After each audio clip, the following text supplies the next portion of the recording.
지난주는 우리 예루살렘 총회에 대한 말씀을 했습니다. 하나님은 이방인에 대한 구원 계획이 계시고 하나님은 그 이방인들에게는 고대 이스라엘의 율법과 할례를 적용시키지 않아도 예수의 이름만 믿으면 구원을 얻는다. 그 조건은, 그 방법은 이방인들뿐만 아니라 유대인인 우리에게도 가능하다. 그러므로 예수의 이름이 최고의 상위법이고 예수의 이름으로 모든 것이 가능하다라는 결론이 내려졌다라는 이야기를 나눴습니다. 적용하면 우리에게도 우리의 믿음, 내 믿음이 성장하는 것이 내 신념, 내 교회 학교 경험, 내 교단, 내 믿음의 스타일, 내 믿음의 확고한 어떤 경험들보다 내 신앙이 좋아지고 예수님을 따라가는 어떤 방향성을 따라서 모든 제도와 방법과 조건과 형식들이 변화될 수 있다. 예수님의 법이 최고의 상위법이다. 예수님 안에 모든 것이 가능하다. 라는 가능성을 열어놓고 우리의 믿음도 성장하도록, 우리의 믿음도 건강하게 자랄 수 있도록 그렇게 합시다. 그런 말씀을 나눴습니다. 여러분, 예수의 이름의 능력을 믿고 예수님 안에 건강하게 나아가시는 여러분 되시기를 축복합니다.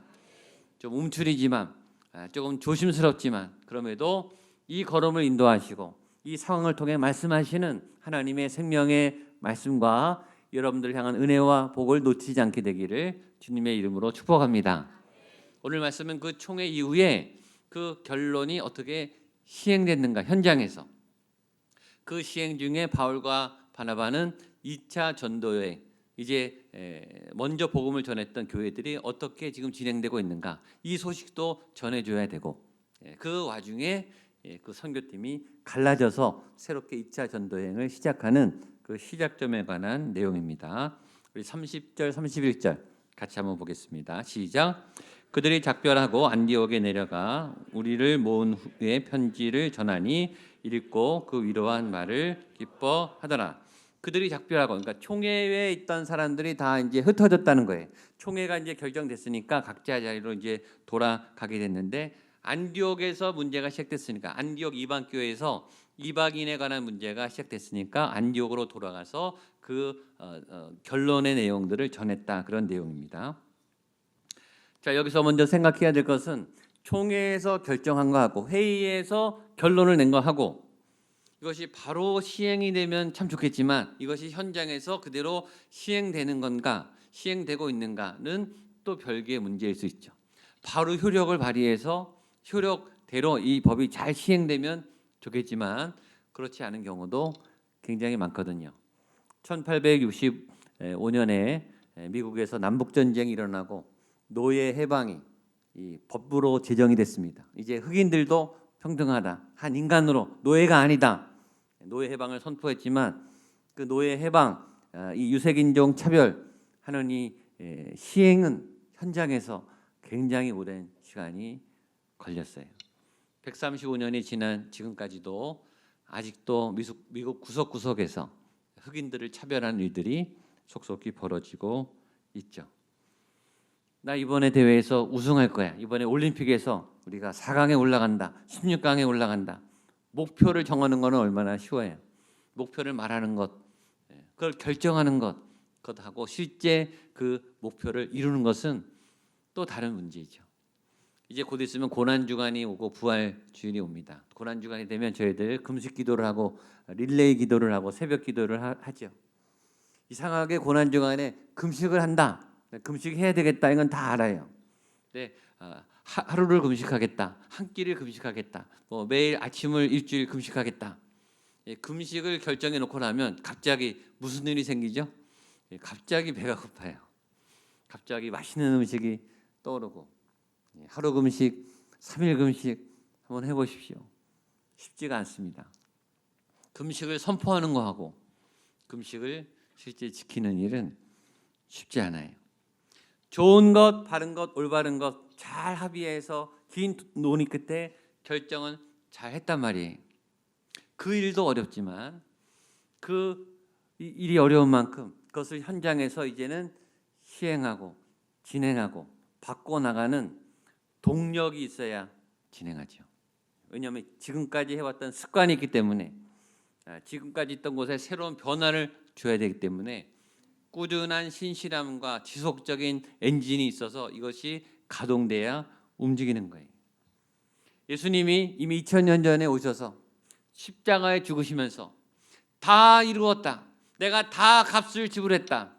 지금까지 살았던 모든 백성들과 앞으로 있을 모든 인류가 모든 죄값을 내가 다 지불했다. 2000년 전에 하나님이 예수님이 이미 예수님을 통해 예수의 구원은 이미 이루어졌고 우리는 그분을 보지는 못했지만 그 소식을 듣고 우리가 여기서 이미 믿을 때 우리의 모든 죄사함의 권세가 임했죠. 죄는 떠났고 우리는 천국 백성이 되었고 하나님의 나라 가운데 임한 하나님의 백성이 되었어요. 주님이 이미 2000년 전에 우리의 모든 무거운 짐과 세상의 짐과 결박을 이미 벗겨 놓으셨다고 해요. 이미 그런 일은 일어났어요. 그런데 우리는 여전히 예수님을 믿으면서도 죄의 짐에 세상의 무거운 짐에 질질 끌려다녀요. 그 소식을 알고 예수님을 믿었음에도 불구하고 하나님의 자녀답게 당당하게 살아야 되는데 우리의 얼굴은 어둡고 고개는 처져 있고 우리는 걱정과 염려와 근심을 달고 산단 말이죠. 법은 시행됐으나 우리는 그 법을 따라 잘 살고 있느냐 말이에요. 예수님이 이미 해방의 법을 선언하셨어요. 여러분들이 그런 하나님의 자녀답게 당당하게 얼굴을 펴고 어깨를 펴고 기쁨으로 하나님의 생수의 강을 마시며 또 흘려보내며 기쁨으로 살아가는 여러분 되시기를 축복합니다. 제가 기쁨 있고 당당하게 이 말 되게 좋아한다 그랬어요. 믿는 자들에게 하나님의 자녀됨의 권세 있는 자들에게 있어야 될 품격이 기쁨 있고 당당하게. 따라하시죠. 기쁨 있고 당당하게. 기쁨 있고 당당하게. 늘 점검하세요. 내 안에 하나님의 기쁨이 하나님의 주신 그 당당함이 있는가? 우리가 잘 아는 찬양 있죠. 내 영혼이 은총 입어 중한 죄짐 벗고보니. 은총을 입으면 중한 죄짐이 벗겨졌단 말이에요. 이미 슬픔 많은 이 세상도 천국으로 화하도다. 높은 산이 거친 들이 초막이나 들판이나 내 주 예수 모신 곳이 그 어디나 하늘나라. 할렐루야 찬양하세. 내 지은 모든 죄 사함받고 주 예수와 동행하니 그 어디나 하늘나라. 찬양은 멋지게 하는데 내 어깨에 무거운 짐은 가득해요. 하늘나라에 내가 살았습니다. 살고 있습니다. 라고 말을 하면서 내 삶은 세상의 지옥의 한복판에 있고 절망의 나라 끝에 있어요. 그건 아닌 거죠. 공중의 새를 보아라.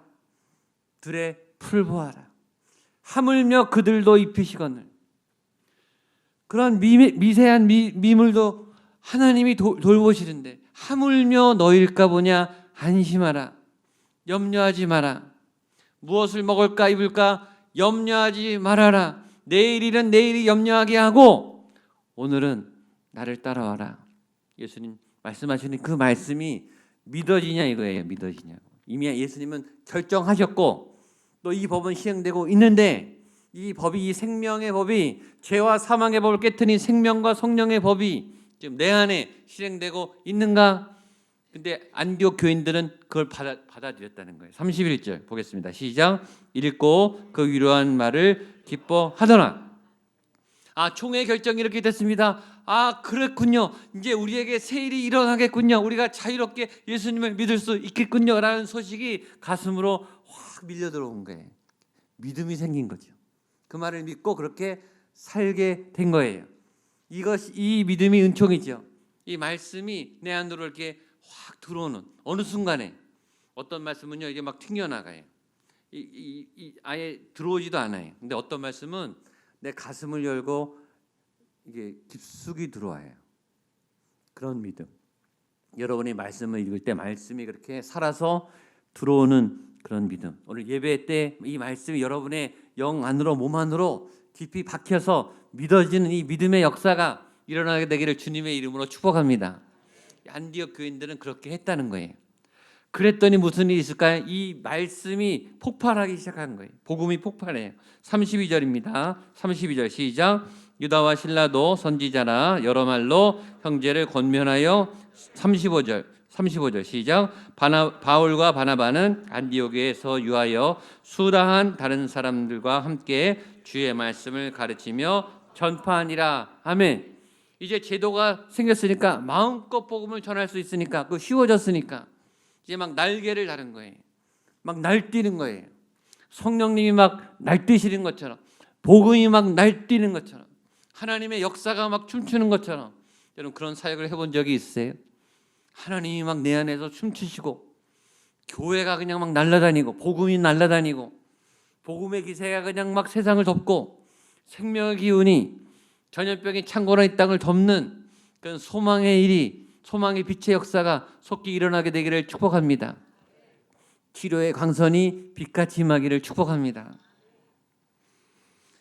주의 말씀을 가르치며 전파하더라. 그 주의 말씀의 기운이 그냥 세상 가운데 막 퍼져나간 거예요. 한번 따라하죠. 주의 말씀을 가르치며 전파하니라. 주의 말씀을 가르치며 전파하니라. 아멘. 여러분이 하는 말이 주의 말씀이 되기를 바랍니다. 다른 것, 신종 코로나 뉴스 뭐 누가 어떻게 됐더라 소문을 얘기하지 말고 여러분의 입이 말씀을 말하는 입술, 예수님을 말하는 입술, 하나님의 좋은 이야기를 말하는 입술, 영혼을 위로하고 살리고 격려하는 그 입술이 되기를 축복합니다. 주의 말씀을 가르치며 전파하니라.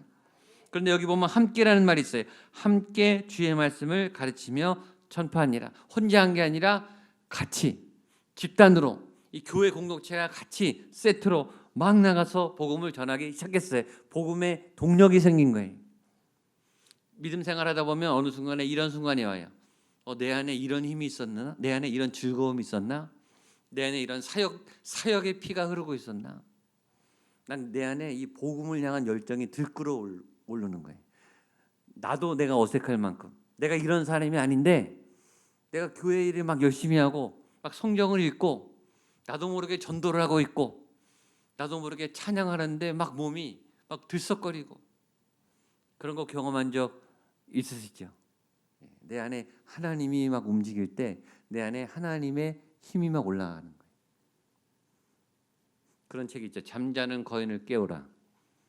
잠자는 거인은 교회예요. 우리 안에 하나님의 능력이 있는데 그 능력아 깨어나라. 내 안에 잠자는 거인아 깨어나라. 내 안에 하나님의 능력이여 깨어나라. 내 안에 성령의 능력이여 깨어나라. 일어나라 주의 백성 빛을 발하라. 어둠이 창궐한 이 땅에 더 밝은 빛으로 서시는 여러분 되시기를 주님의 이름으로 축복합니다. 그렇게 복음이 날뛰기 시작하니까 사람들이 모이기 시작해요. 새로운 사람들이 등장하기 시작해요. 유다와 실라라는 새로운 선지자들이 합세했습니다. 복음이 퍼져나가면 사람들이 붙고 특별히 리더들이 붙고 또 복음의 효과로 더 많은 지역이 하나님의 땅이 됩니다. 32절 말씀 같이 읽겠습니다. 시작. 유다와 실라도 선지자라 여러 말로 형제를 권면하여 굳게 하고. 여러분들이 복음으로 일어나면 여러분을 모르던 누가 여러분을 찾아와요. 그게 아주 특이한 현상이에요. 여러분들이 막 어떤 사역을 하다 이 사역이 잘 되기 시작하잖아요. 여러분의 팀에 새로운 사역자들이 붙어요. 그건 지금 뭔가 막 불이 붙은 거예요. 그리고 또 하나는 여러분이 알던 옆에 있던 분들도 변해서 같이 따라와요. 이렇게. 이분이 원래 이런 분이 아닌데 이분이 원래 나랑 맞는 스타일이 아니었는데 이분도 마음을 고쳐먹고 같이 하자고 따라와요. 이런 변화의 일들. 복음의 가속력이 붙으면 그렇게 되는 거예요. 32절을 한 번 더 읽겠습니다. 시작. 유다와 실라도 선지자라 여러 말로 형제를 권면하여 굳게 하고. 유다와 실라가 뭘 했냐면 여러 말로 형제를 권면했어요. 무슨 권면을 했겠어요? 말씀을 가르쳤겠죠.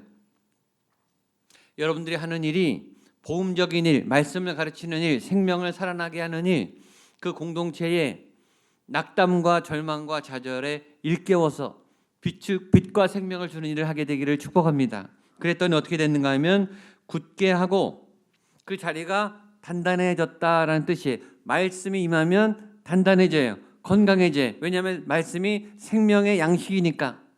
말씀이 들어와서 건강한 음식을 취하면 건강해지고 건강한 근육이 생기듯이 하나님의 건강한 말씀이 여러분에게 들어가서 여러분에게 건강성이 높아지고 면역 체계가 높아지고 믿음의 근육이 생기고 믿음의 든든한 견고한 반석에 서게 되기를 주님의 이름으로 축복합니다. 자, 33절 보겠습니다. 33절 시작. 얼마 있다가 평안히 가려는 전송을 형제들에게 받고 자기를 보냈던 사람들에게로 돌아. 자, 근데 이런 사람들은 그냥 한 군데만 머무는 게 아니라 막 움직여요. 우리는 주님의 움직이는 교회, 그런 찬양 아시죠? 주님의 교회는 움직여요. 주님의 사역은 움직여요. 여러분, 하나님이 막 활동성이 강할 때는 움직여요. 건강한 교회는요 막 움직여요. 교인들이 막 움직여요. 그러니까 아울리치가 있고 선교가 있고 미션 빌더를 나가고 비전 트립을 가고 봉사를 하고 이런 일이 막 생기는 거예요. 자기 자리를 지키고 내게 맡긴 사역과 직분을 충실히 감당하는 것 중요해요. 사역자들은 자기 자리를 잘 지켜야 돼요. 그러나 하나님이 어느 순간 그 사역자들의 자리를 옮기세요. 그리고 넓히세요. 그러니까 내 사역의 자리를 잘 지키는 것도 중요하지만 다른 사역자의 자리도 살펴봐야 돼요. 지형이 넓어지는 거죠. 우리 부서도 중요하지만 다른 부서를 생각해야 돼요. 다른 부서랑 경쟁하라는 말이 아니에요. 비교하라는 말이 아니에요. 다른 부서도 돌볼 마음이 있어야 돼요. 우리 교회도 중요하지만 저희 교회를 지키는 것도 중요하지만 다른 교회도 보셔야 돼요. 우리 교단도 중요하지만 다른 교단도 중요해요. 우리나라도 중요하지만 다른 나라도 중요해요. 그래서 비전의 사람, 하나님의 사람들은 이 보는 경계가 넓은 거예요. 기도가 넓은 거예요. 중보기도 하는 게 넓어진 거예요. 그게 우리의 믿음의 수준이에요. 그 교회가 기도하는 수준이 그 교회의 수준이라고요. 여러분의 가족들이 기도하는 수준이 여러분의 가족의 영성의 수준이에요. 근데 하나님의 사람들은 막 이렇게 움직이게 하신다고요. 믿음은 여러분들을 점점 크게 만들어요. 그게 살아있는 믿음의 특징이에요. 뭔가 여러분들의 믿음의 영역에서 지금 어느 영역인지는 모르시겠지만 그 자리가 점점 커지시게 되기를 축복합니다. 지금 교회가 모든 프로그램을 멈추고 예배만 드려요. 주일 예배만. 그러나 저는 믿습니다. 이 멈춘 이 기간 안에도 하나님은 우리의 믿음을 자라게 하신다. 멈추게 하신 이유가 있겠죠. 또 어떨 때는 또 정신없이 나아가게 하시겠죠. 이 기간에 우리가 해야 될 일이 있겠죠. 기도해야 될 자리가 있겠죠. 자, 그런데 그렇게 이렇게 뻗어 나가는 중에 2차 전도 여행 계획이 다시 시작된 거예요. 36절로 37절입니다. 시작.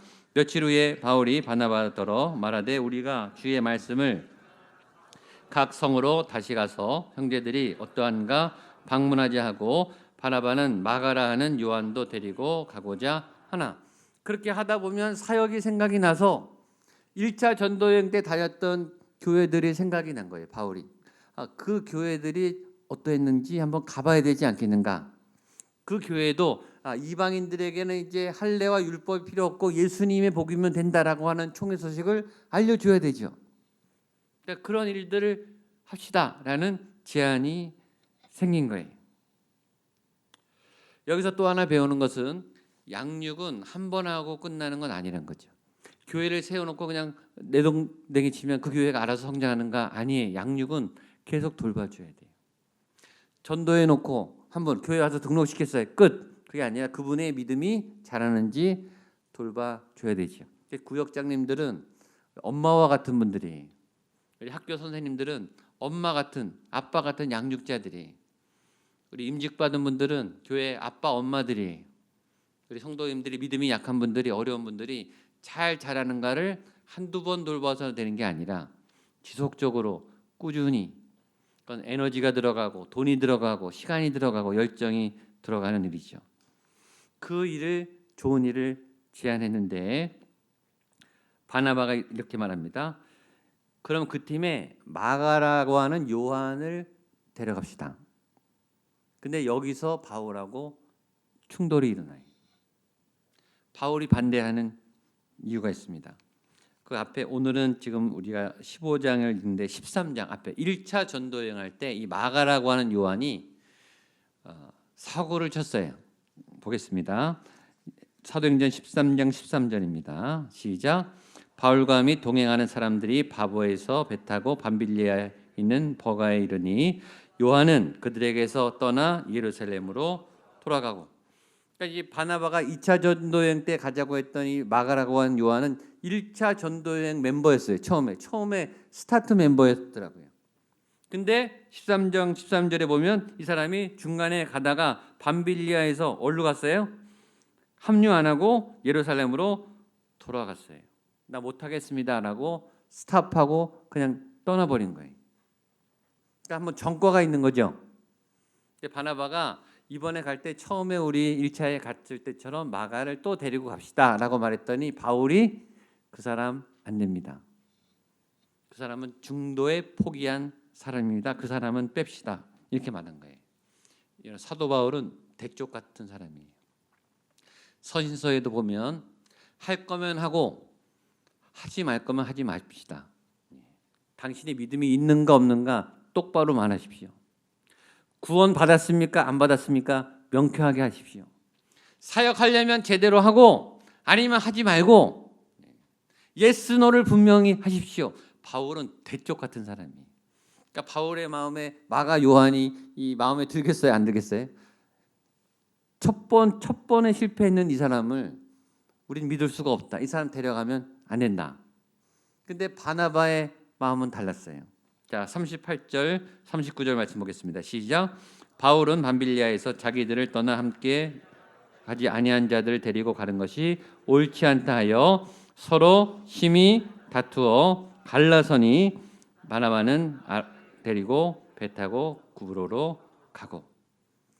바나바는 또 생각이다. 바나바는 위로자라 그랬죠. 바나바는 이렇게 다 품는 사람이에요. 바나바는 사도 바울도 사실은 외톨이가 됐을 때 품어줘서 사도 바울이 지금 이렇게 사역자가 된 사람이거든요.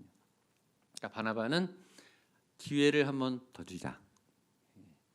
저는 실수한 사람을 내치면 누가 품어주냐? 우리가 교회인데 한 번 더 기회를 주자. 이렇게 해서 둘이 얘기를 하는데 얘기가 잘 됐나요? 서로 심히 다투어 필차 갈라서니. 이번엔 서로 양보를 안 하는 거예요. 바울은 원래 양보 잘 안 하는 사람이고, 근데 이번에 놀랍게 바나바도 양보 안 하는 거예요.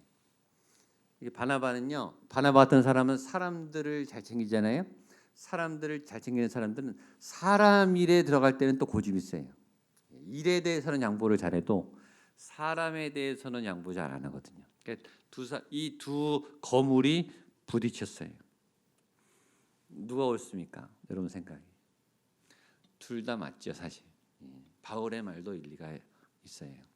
바나바의 말도 일리가 있어요. 그래서 합의를 봐서 절충을 하면 좋은데 절충이 안 돼. 그래서 이 사람들은 갈라집니다. 헤어져요. 자, 40절, 41절 마지막 보겠습니다. 시작. 바울은 신라를 택한 후에 형제들에게 주의 은혜에 부탁함을 받고 떠나 수리아와 길리기아로 다니며 교회들을 견고하게 하니라. 그 환상궁합이었던 바나바와 바울도 나눠집니다. 여기서 우리가 봐야 될 것은 갈등입니다. 누구에게나 갈등은 찾아온다. 바울과 바나바의 그 조합도 깨질 수 있다. 갈등은 모든 교회 안에, 모든 사역자들 안에, 모든 부부 안에, 모든 시스템 안에 생길 수 있습니다. 원래 스타일이 안 맞는 사람, 원래 바나바와 바울은 스타일이 정반대인데 환상 호흡이었어요. 그렇죠? 바울은 뚫고 나가면 바나바가 다 사람 챙기고, 너무 다른데 기가 막히게 호흡이 맞았던 조합이에요. 그런데 어느 날 하나님이 이게 갈라지게 하시죠. 그러니까 갈등은 스타일이 완전 다르고 내가 싫어하는 사람만 일어나는 게 아니라 그렇게 좋았던, 그렇게 잘 맞았던 분하고도 어느 날 갑자기 생길 수 있어요. 또 내가 이 사람하고 계속 사역하고 싶다, 내가 이 부서에서 계속 사역하고 싶다라고 해도 어떤 상황이, 어쩔 수 없는 상황이 갈라지게 하는 경우도 있습니다. 두 사람에게 다 아픔이죠. 바울에게 바나바는 너무 큰 손실이에요. 바나바가 없다는 것은.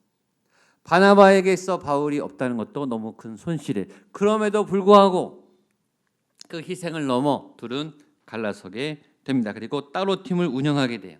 바나바는 마가랑 한 팀이 되고 바울에게는 실라라고 하는 새로운 팀이 생겨서 떠나가게 됩니다. 그래서 그렇게 떠나가게 됐는데 성경은 그 결론을 어떻게 얘기하는가? 41절입니다. 41절 보겠습니다. 시작. 수리아와 길리기아로 다니며 교회들을 견고하게 하니라.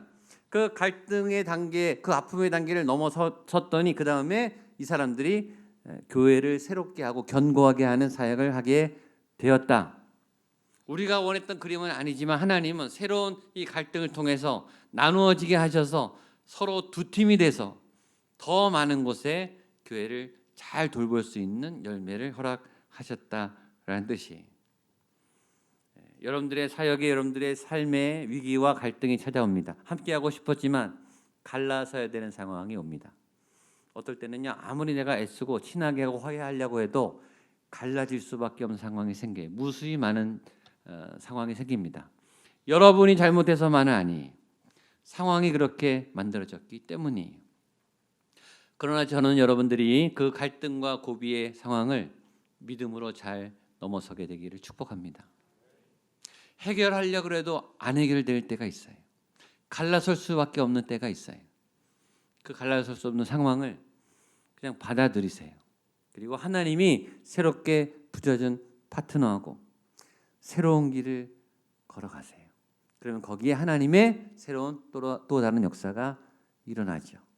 아마 나중에 아물게 하실 수 있을지 모르겠어요. 그러나 지금은 일단은 하나님이 새로운 길로 두 사람을 나누셨습니다. 그럼 어쩔 수 없는 거죠. 여러분들의 고비와 갈등의 기회를 믿음으로 지혜로 잘 이겨내시기를 주님의 이름으로 축복합니다. 코로나 바이러스의 문제 역시 지금은 우리가 멈출 수밖에 없지만 기다릴 수밖에 없지만 이 시기가 지나서 한국이 더 단단해지고 우리의 믿음이 더 단단해지고 특히 어려움을 당한 분들의 삶이 더 견고해지고 단단해지게 되기를 기도해 주시기를 바랍니다.